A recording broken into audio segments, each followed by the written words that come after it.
রাত্র আমার অধিক হয়ে গিয়েছে, বাপ দাদিকে তো আমি গৃহে দেখতে পাচ্ছি না।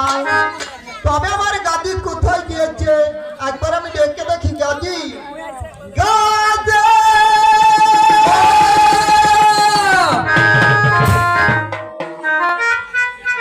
মামা গো, তুমি কি আমাকে ডেকেছো মা?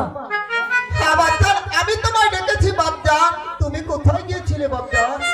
মামা গো, আমি জয় মাটি খেলতে গিয়েছিলাম মা। তুমি ওই মাঠে খেলতে গিয়েছিলে বাপজান? রাত্রি যে অধিক হয়ে গেছে বাপজান, তোমার এখন এই বিশ্রামের প্রয়োজন আছে না বাপজান? মামা গো, বাপজান, আমার জায়গা শুনতে ভয় করছে মা।